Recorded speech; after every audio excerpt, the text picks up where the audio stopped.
тарантасе в телеге еду ночью из Брянская, все о нем, все о Гегеле, моя дума дворянская. Гегель. Георг Фридрих Вильгельм Гегель. Сегодня попробуем немножечко разобраться, кто это вообще такой и как его понимать. Да, считается одним из самых, наверное, сложнейших, труднейших философов в истории философии. Ну, здесь можно, конечно, что-нибудь возразить, но в целом уж точно можно сказать, что в топе пятерки по сложности и по важности Гегель здесь точно займет свое почетное место. Да? Одна из важнейших фигур в истории философии, да и не только философии, все же выходящая за пределы только лишь узкого понимания философии, с которым, можно даже сказать, философия заканчивается. Есть целый ряд философов, которые преследуют эту мысль, что действительно Гегель завершает философию. Ну, что это значит? Имеется в виду не в смысле, что приходит конец, напротив, что завершив ее, можно говорить о ее начале, о том, что только завершив нечто, мы можем начать это нечто использовать. Кстати, еще замечу, что Гегель – это, наверное, один из тех философов, которых можно назвать философом для философов. В том смысле, что вооружившись его методом, вооружившись тем представлением о логике, о механике мысли, мы можем сами самостоятельно пытаться что-нибудь измыслить, что-нибудь произвести. Ну, в каком-то смысле можно сказать о Гегеле как и о пострационалисте.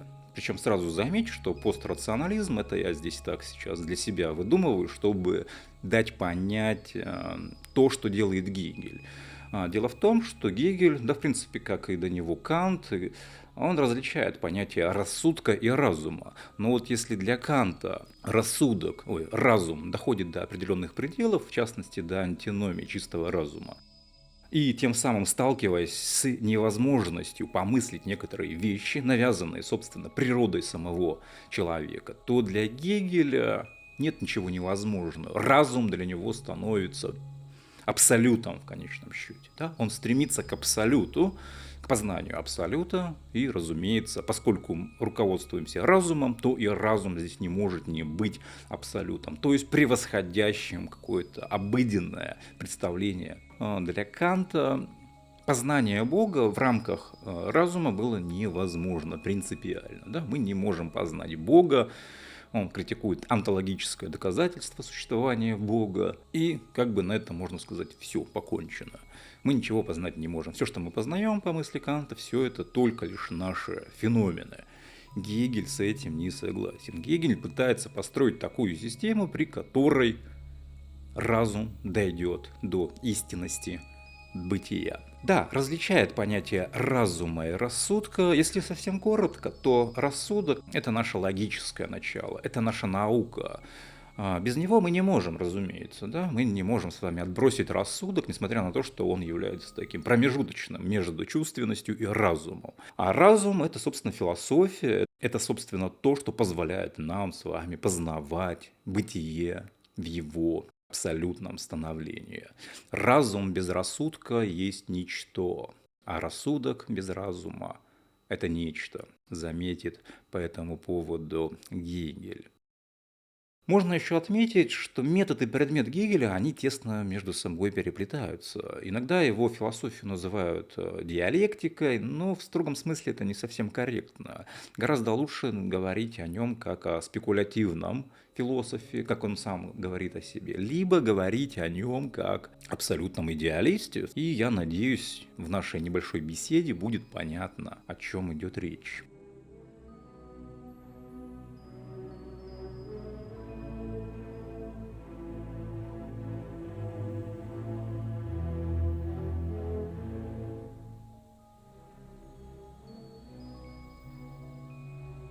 Замечу, что Гегель прожил сравнительно недолгую жизнь. Ну, сравнительно. Да. Обычно философы живут долго, а он родился в 1770 году, умер в 1831. Ну, правда, не своей смертью, что называется. Умер он от холеры, которая бушевала в то время в Европе. Но 60 лет для философа – это прям совсем немного. К тому же нужно учитывать, что Гегель как философ стартует достаточно поздно, да, ему там уже 4-й десяток был, когда он уже начинает что-то из себя начинать представлять. А так это не такой гений, который рано себя заявил, нет. Ну и более того, отсюда могут начаться какие-то такие предпосылки к пониманию, что Гегель – это один из известнейших шарлатанов в истории философии. В частности, такого мнения будет Артур Шопенгауэр, который критиковал не только Гегеля, замечу, он и того же Фихте, и того же Шеллинга будет называть шарлатанами, выдумщиками, но никому, как Гегелю, не достанется больше. И здесь, конечно, есть еще личные неприязни, но, кроме всего прочего, несмотря на эту оценку Шопенгауэром, которую мы можем немножко так ухмыльнуться, сказать, ну, дескать, завидует. И в этом есть доля правды. Так же, как есть доля правды в том, что система Гегеля, вглядываясь в нее, действительно создается впечатление, что все настолько гладко и идеально, что иначе как выдумка это назвать невозможно. Поэтому где-то, наверное, Шопенгауэр не настолько был неправ. Это можно отбросить, потому что философия Гегеля, она ценна сама по себе, вне зависимости от того, согласимся мы с ним или не согласимся. Взятая как целое, философия Гегеля представляет собой определенный шедевр философского мышления. Философия – это ведь не только попытка объяснить мир, как он там устроен, из чего состоит, к чему все движется и так далее, и так далее. Все это да, конечно же, но кроме всего прочего, это еще мысль. Разумеется, философия – это искусство мыслить.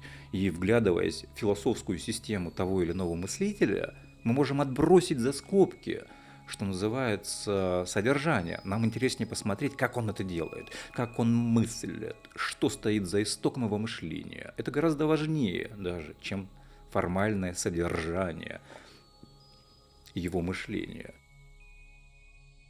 В связи с этим достаточно несложно заключить, что для философа не столь важен тот результат, к которому он приходит. Много ли надо ума, чтобы сказать, что делайте добро, остерегайтесь зла?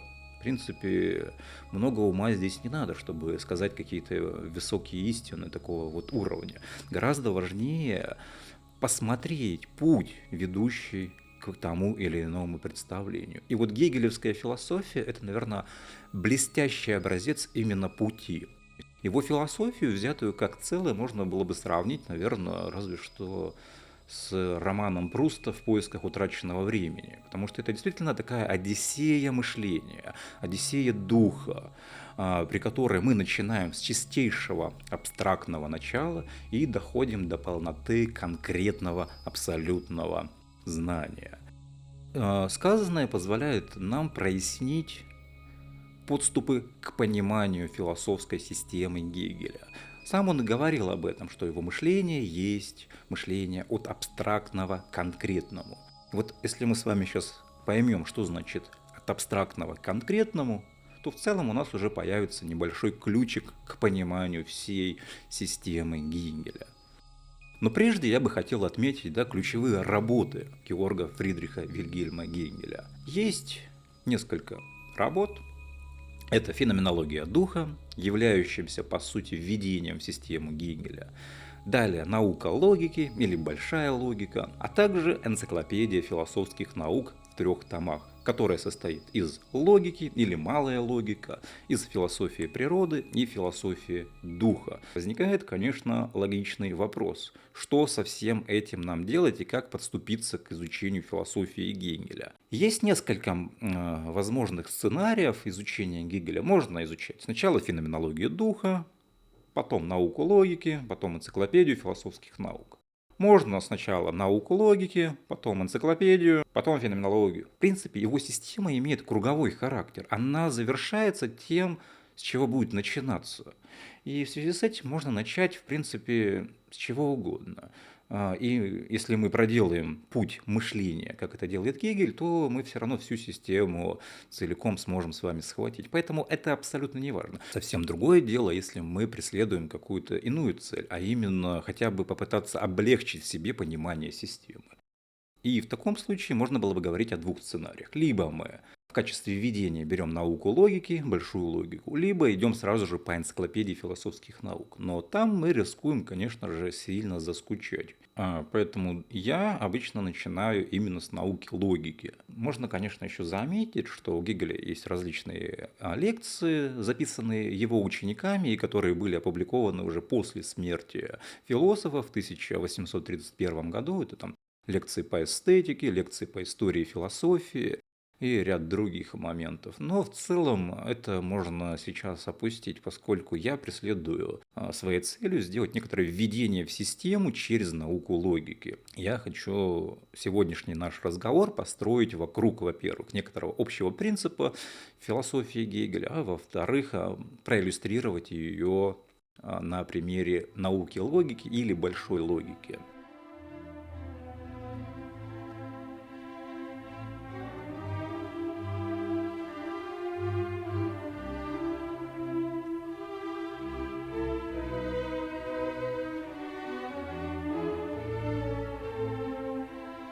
Но, тем не менее, имеем в виду, что в изучении Гегеля нет единого мнения, какое его сочинение можно было бы назвать именно центральным.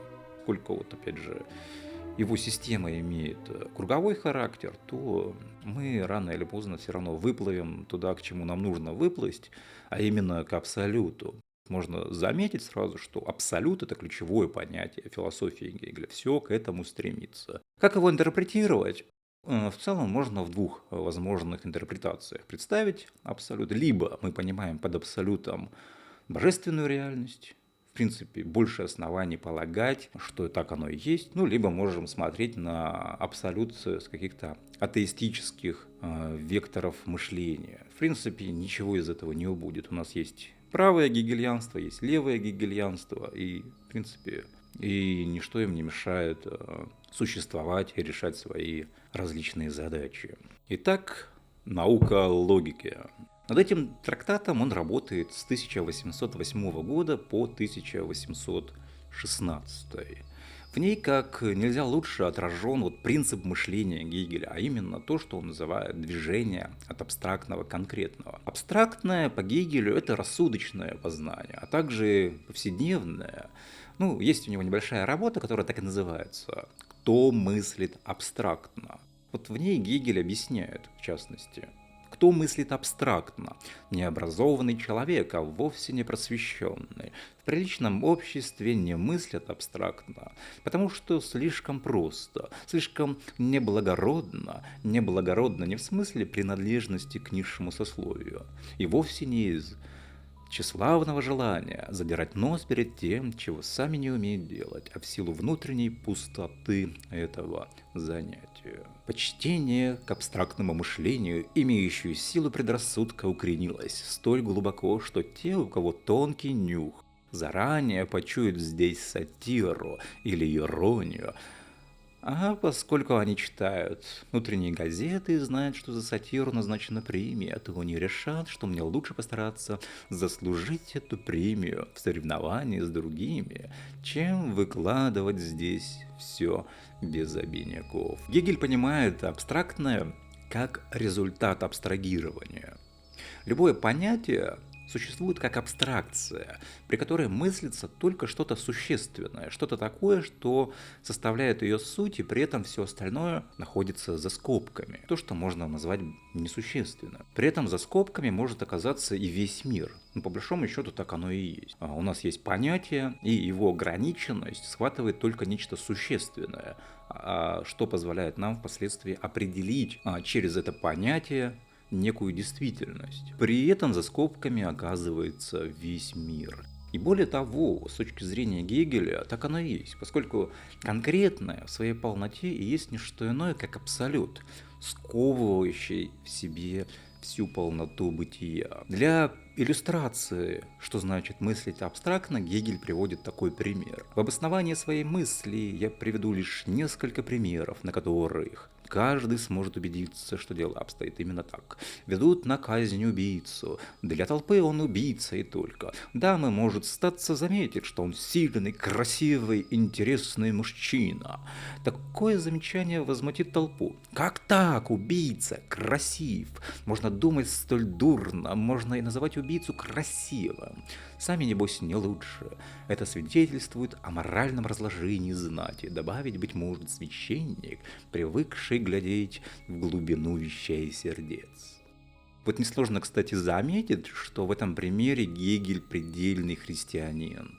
Только христианин может видеть в убийцу человека. Вспомните разбойников вместе с Христом на Голгофе.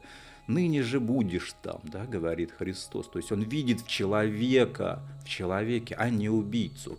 Что значит мыслить абстрактно? Это значит видеть в убийцу только убийцу и не видеть в нем ничего больше. Это значит видеть в своем враге только лишь врага и ничего человеческого в нем не видеть. Иными словами, абстрагируясь от всего прочего, мы схватываем нечто такое, что наделяем сущностью людей, вещей, мира и так далее, и так далее. Вот что значит абстрактное. Абстрактное значит лишенное конкретики. Это достаточно очевидно, но речь еще и о том, что абстрактное лишено жизни, абстрактное лишено некоторой полноты, гармонии бытия. А нам, по мысли Гегеля, и нужно приблизиться к абсолюту или к полноте конкретного. И далее в этом небольшом тексте итог, который напрашивается сам собой. Это и называется мыслить абстрактно, видеть в убийцу только абстрактное, что он убийца, и называем такое качество уничтожать в нем все остальное, что составляет человеческое существо. И мыслить абстрактно значит плодить в своем воображении химер и придавать статусу знания такого рода химер объективный характер. Но что предлагает Гегель? Он предлагает нам с вами мыслить конкретно.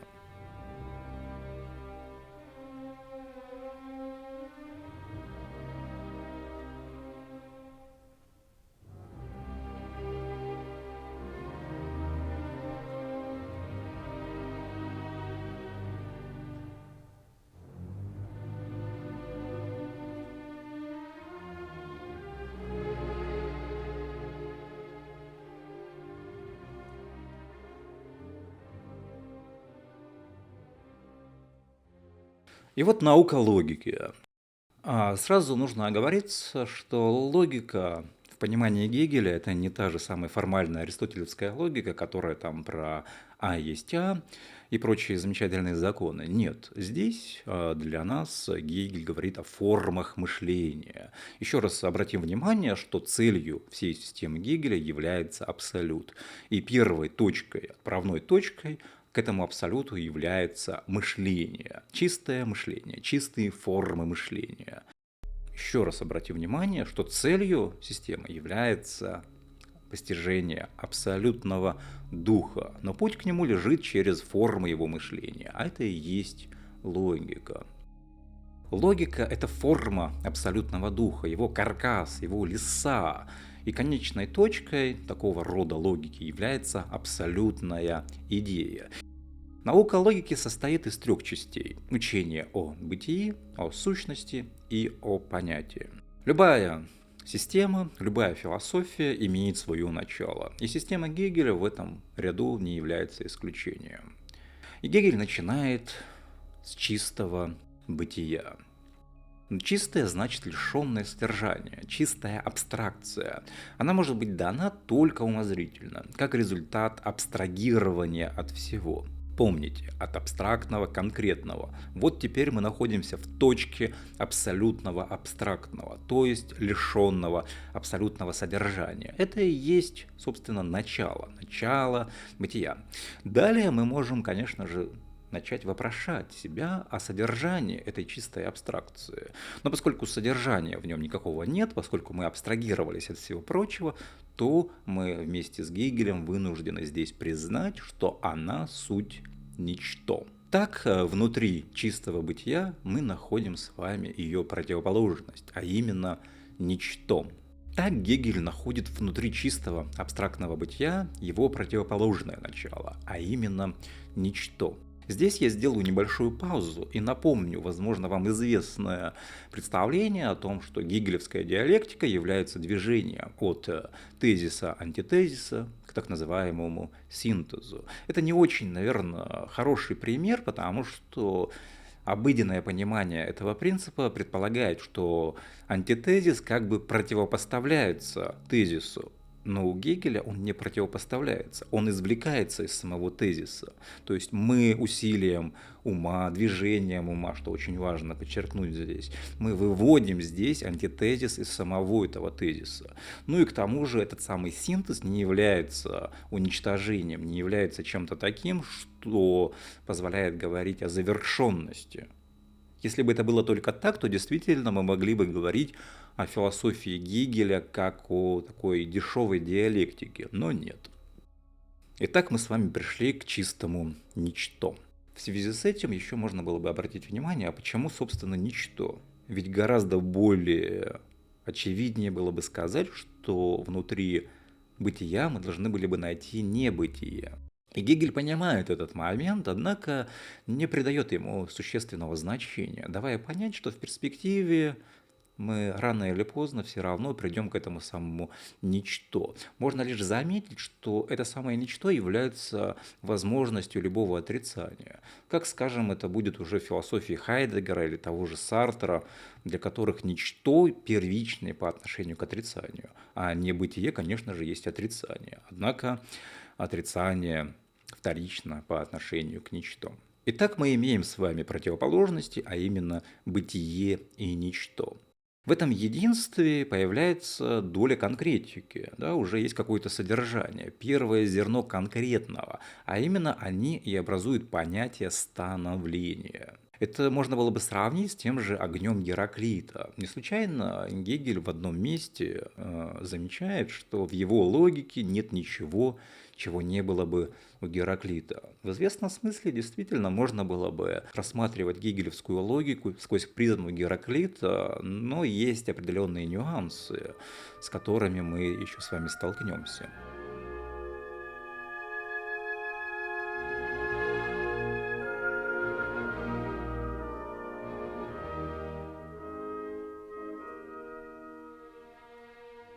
Итак, становление – это уже первая конкретная, то есть наполненная содержанием категория.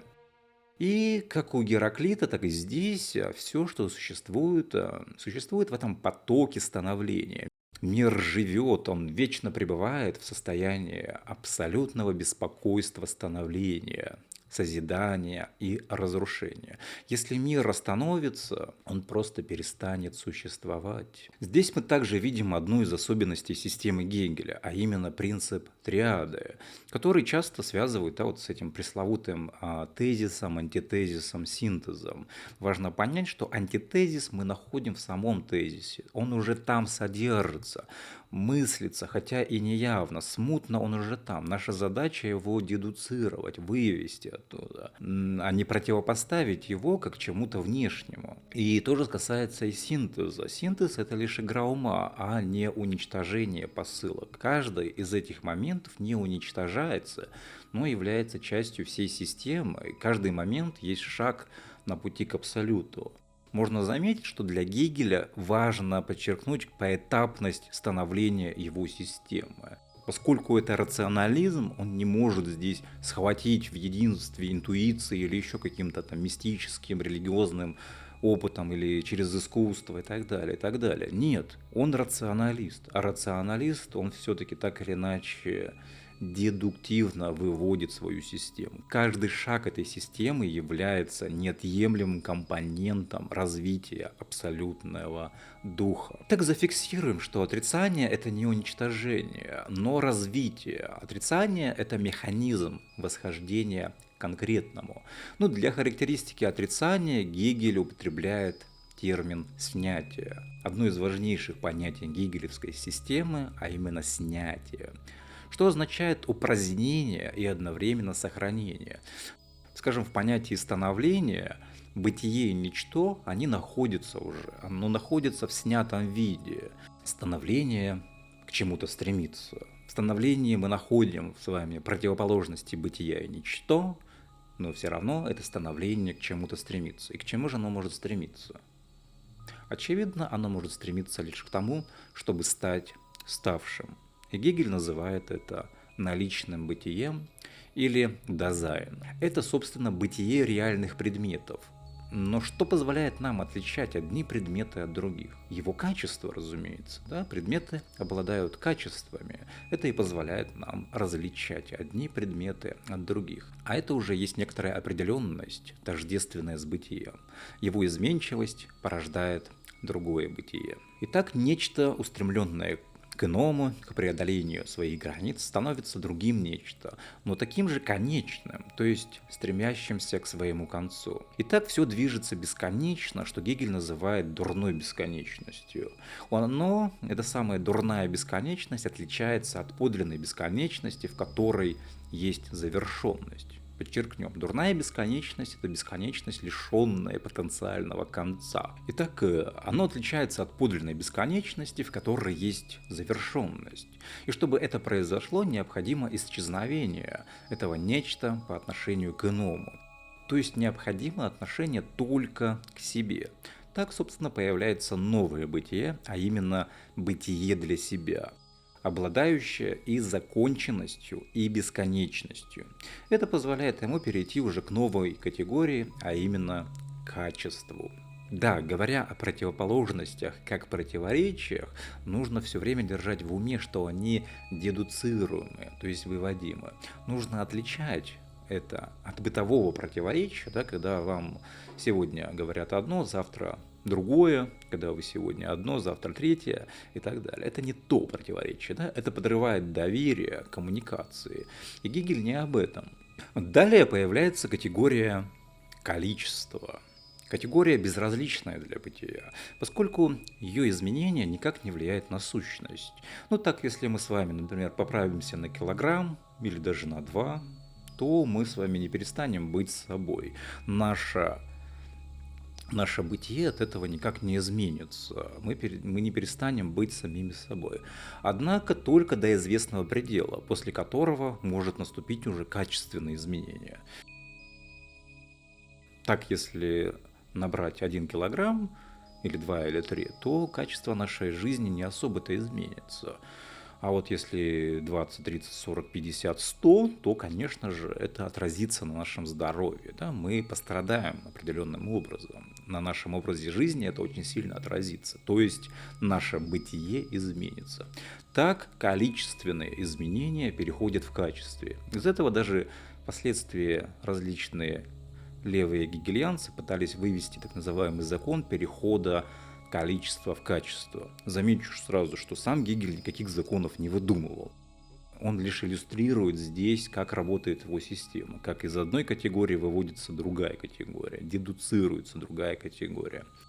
Далее, у нас есть количество и качество, синтез которого порождает понятие меры. Она позволяет говорить нам уже о границах, в рамках которой вещь остается собой. Нарушение меры приводит к новым качествам. При этом появляется это сразу, скачкообразно, можно сказать, революционно. Касается это не только вещей, но и моральных качеств, добродетелей, пороков. Обычно мы долгое время не видим и не замечаем своей порочности, или напротив, живем даже не зная, какие глубины человеческого нас содержатся. Но в иные моменты как бы оказываемся перед неизвестностью в самом себе, замечая внутри себя какие-то качества, которые меняют наше представление о самих себе. Но заметим, что происходящие изменения происходят с чем-то. Они происходят с одним и тем же веществом, с одной и той же субстанцией, лежащей в основе становления. И такого рода субстанции Гегель называет понятием сущности. Наличное бытие – это лишь видимость вещи. Сущность – это ее внутренняя, ее связь, ее отношение внутри этой вещи. Если говоря о бытии, мы понимаем, что понятия переходят друг в друга, то есть нечто становится другим, что в сущности они слиты и при этом отражены друг в друге. И здесь нечто в таком же случае и есть само другое. То есть обратите внимание, что в понятии сущности нечто и оказывается чем-то другим. Сущность понимается Гегелем в трех моментах. Во-первых, как отраженную в себе самой, как проецированную на бытие, то есть как явление, и как единство первого и второго, то есть как действительность. Всякий раз, как мы пытаемся прорваться к сущности, мы сталкиваемся вначале с некоторой кажемостью, и бытие представлено перед нами как феномен. Это пространство скептицизма, ведь мы понимаем, что видимость – это только кажемость, а не самосущность. Но видимость все равно есть нечто реальное, хоть она и не содержит в себе никакого наличного бытия. Видимость есть также нечто данное. Заметим, что немецкое слово «видимость» переводится также как «свечение», а это в свою очередь порождает понятие рефлексии, анализ которой начинается с понятия тождества. Мы знаем, что в мире нет ничего в подлинном смысле тождественного. Даже в самом законе тождества, где А есть А, эти самые А все равно различны, хотя бы в пространстве или во времени появления. Итак, мысля тождества, мы мыслим и различие. И различие здесь абсолютно и доведено до предела. И будучи доведенным до предела, оно оказывается противоположностью. Например, вода и молоко различные, а вот вода и воздух, они противоположные. Единство противоположности и образует противоречие, что является здесь уже важнейшим понятием гегелевской логики. Противоречие лежит в основе движения мира. В целом так, как это мы находили с вами и у Гераклита. В связи с этим Гегель пишет: нечто жизненно, лишь поскольку оно содержит в себе противоречия, и притом есть именно та сила, которая в состоянии вмещать в себе и выдерживать это противоречие. Если же нечто существующее не способно иметь в самом себе противоречия, то это нечто не есть еще живое единство, не есть основание, и в противоречии идет к гибели. В этом противоречии вещи, они либо исчезают, либо уходят в становление. Действительно, подлинная борьба противоречий, если отвлечься от какой-то эмпирии, должна привести к полному отрицанию посылок. Ну вот еще раз, да, к слову, что становление – это не уничтожение. Ну что я имею в виду? Есть, скажем, у нас с вами тезис, он противоречит антитезису, и вот в этой борьбе, если мы мыслим ее несколько абстрактно, мы не можем с вами утверждать, кто из них должен кого победить. Разумеется, результатом такой борьбы является взаимное уничтожение в том самом синтезе. При этом в этом синтезе мы уже с вами не найдем никакого ни тезиса, ни антитезиса, если мы говорим опять же о той самой борьбе, в которую уходят эти вещи. Но Гегель не об этом.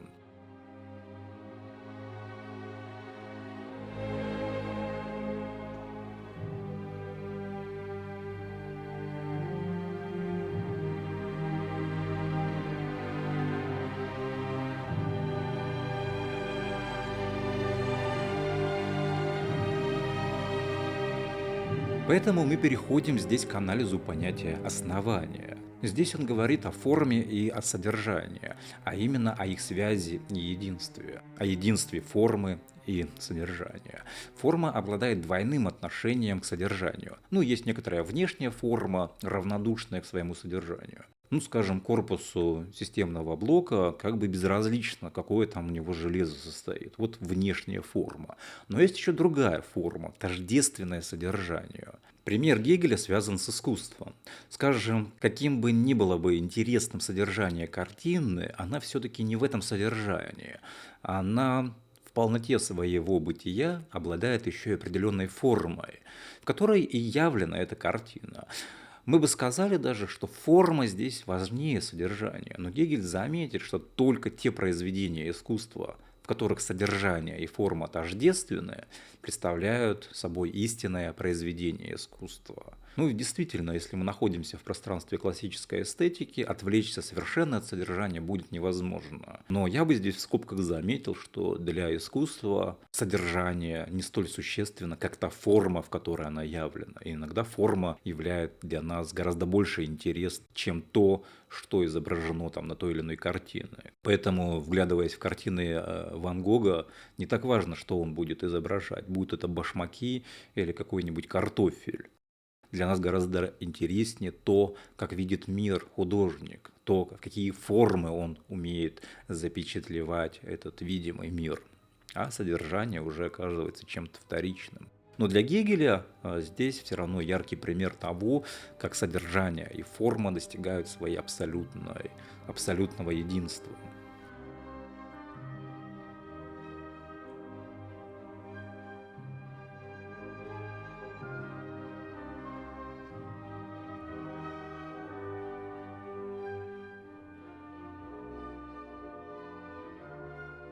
Далее Гегель уже говорит об условии существования вещи. Если они все наличны, вещь и существует. И существование при этом отличается от бытия. Да, можно заметить, что задолго до Хайдеггера у Гегеля мы тоже можем с вами найти различие между существованием и бытием. И существование по Гегелю есть бытие, обретшее основание. Сущность существует только в объективном мире, но они есть и выражение некоторой сущности. Сущность является, и явление существенно. Сущность гораздо глубже, но явление по своей форме гораздо богаче. Это будет хорошо проиллюстрировано впоследствии, например, тем же Сартром в его существовании, которое предшествует сущности. Ну или говоря проще, я всегда гораздо больше, ну или меньше, чем то, что оно о себе может думать. И далее сущность и явление порождает понятие действительности. Под действительностью мы понимаем то, что осуществилось. Но также она содержит в себе и некоторую реальность возможного дальнейшего развития. При этом реальную возможность здесь следует отличать от абстрактной. Заметим, что строгой границы, отделяющей один вид возможности от другой, не существует. Любая граница здесь абстрактна. Однако по Гегелю то, что реально возможно, то и необходимо. Поэтому необходимость – это важнейший элемент действительности.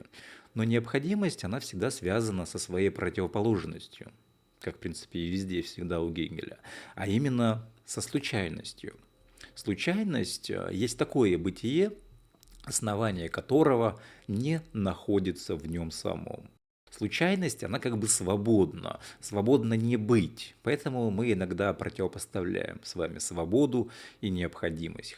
Однако случайность – это лишь видимость, за которой скрыта подлинная необходимость. То есть, сталкиваясь с чем-то случайным, оно случайно только лишь для нас, только лишь в нашей слепоте. Скажем, для божественного разума, разумеется, нет и никогда не будет ничего случайного. Далее Гегель анализирует сущность и переходит к понятию причины, которая не представляется собой как совокупность различных факторов, повлиявших на появление или на рождение того или иного явления. Отношение причинности расширяется, если мы переходим к понятию взаимодействия. Например, в действии видят не просто какой-то пассивный результат, но еще и активное начало, влияющее в свою очередь на причину. И так порождается взаимодействие причины и действия, которые меняются друг с другом местами. Но и само взаимодействие, оно не исчерпывает различных определяющих факторов. В основе взаимодействия лежит понятие. Так мы, собственно, с вами и подошли к заключительной части логики Гегеля. В учении о понятии Гегель выделяет три момента, а именно единичность, всеобщность и особенное. Обычно понятия и какие-то общие представления, они между собой смешаны. Но представления, они не очень точны, поскольку момент единичности в них выходит за пределы самих себя. И вот здесь, чтобы было понятно, что такое понятие по Гегелю, не лишним было бы вспомнить, что для него истина. А я напомню, что истина для него есть не что иное, как соответствие знанию, предметам. Истина – это некоторое тождество, которое возникает между понятием и предметом. Тождество, которое возникает внутри содержания. Для иллюстрации этого момента поговорим о столах. Вот есть у нас понятие стола. Ну, определим его как предмет мебели, на который можно поставить различные вещи. И неважно, да, в этом понятии есть некоторое единичное, а именно, что его можно было бы применить к отдельным единичным столам.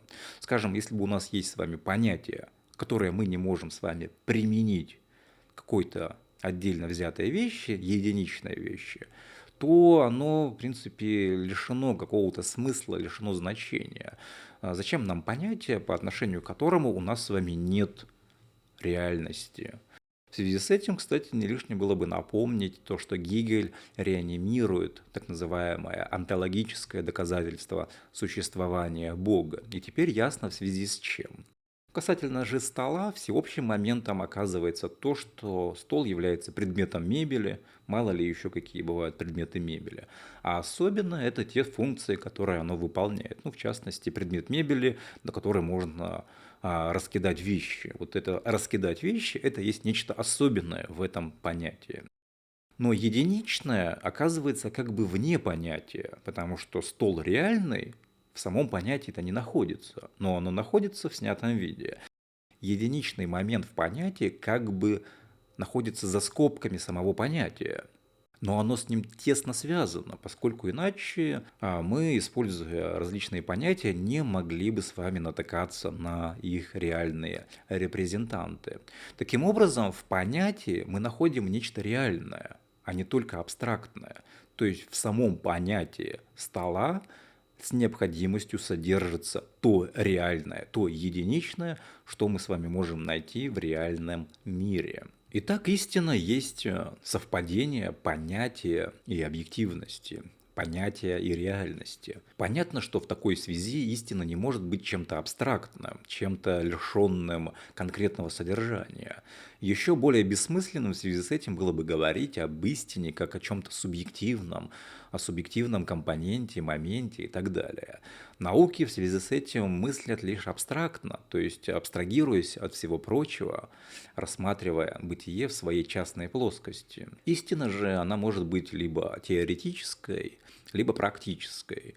При этом во второй, то есть в практической, она достигает своего единства, единства всеобщего и непосредственной действительности. Однако их единство, то есть единство теоретического и практического, и есть абсолютная идея.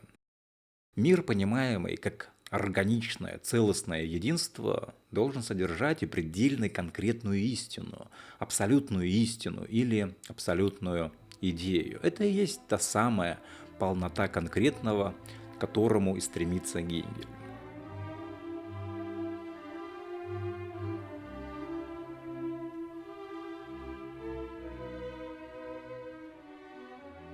Ну что ж, получилось такое небольшое введение в философию Гегеля, в науку логику Гегеля.